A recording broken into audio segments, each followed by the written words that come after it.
ये कांग्रेस हो या समाजवादी पार्टी, इनका चेहरा अलोकतांत्रिक है, इनके कृत्य महिला विरोधी है। इनके सामने प्रधानमंत्री मोदी जी ने जो विकल्प दिया था अपनी महिला विरोधी छवि को समाप्त करने के लिए, उसका इन्होंने नाजायज दुरुपयोग करने का प्रयास किया है। और आज इसीलिए देश भर में आधी आबादी कांग्रेस और उनके सहयोगी दलों के महिला विरोधी आचरण के खिलाफ सड़कों पर आंदोलन कर रहा है। आज मैं इस हजारों की संख्या में जो बहनें इस आक्रोश रैली का, आक्रोश मार्च का हिस्सा बनी है, इतनी भीषण कड़ाके की गर्मी के बावजूद आप सबकी उपस्थिति प्रधानमंत्री मोदी जी की नीतियों के प्रति आपके सहज समर्थन और आशीर्वाद का प्रतीक है। मैंने आप जानती हैं कि पिछले 11-12 वर्ष में प्रधानमंत्री मोदी जी के नेतृत्व में देश के अंदर जो परिवर्तन देखने को मिला है, उसमें उन्होंने सदैव इस बारे में कहा है कि देश के अंदर केवल 4 जातियां हैं। उनमें पहली जाति है महिला की, दूसरी जाति है गरीब की, तीसरी जाति है युवा की और चौथी जाति है किसान की।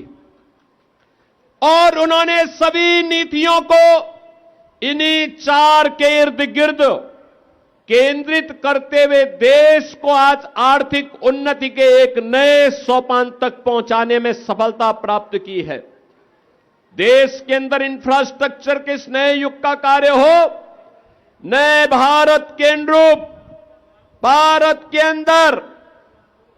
भारत की विरासत के संरक्षण का कार्य हो, या फिर देश के अंदर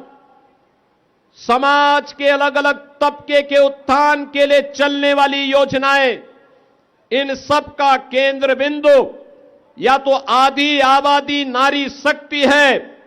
जिसके सम्मान, जिसकी सुरक्षा और जिसके स्वावलंबन के लिए अनेक कार्यक्रम चले हैं। आप याद करिए, बेटी बचाओ बेटी पढ़ाओ का कार्यक्रम हो, चाहे वह मातृवंदना योजना हो, चाहे देश के अंदर चलने वाली उज्ज्वला की स्कीम हो, स्वच्छ भारत मिशन में हर घर तक शौचालय के निर्माण का कार्यक्रम हो, चाहे वह हर घर को, हर परिवार को छत उपलब्ध करवाने के लिए, हर गरीब परिवार को छत उपलब्ध कराने के लिए पीएम आवास की योजना हो, चाहे ग्रामीण अभिलेख के रूप में घरौनी वितरण का कार्यक्रम हो, चाहे वह पीएम स्वनिधि में ड्रोन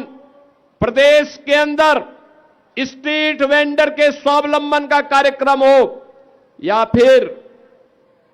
वह प्रदेश के अंदर, देश के अंदर चलने वाली तमाम योजनाएं जो किसी परिवार को केंद्रित करते हुए उनके स्वावलंबन का आधार बन रही है, ये सभी योजनाएं प्रधानमंत्री मोदी जी ने आधी आबादी को,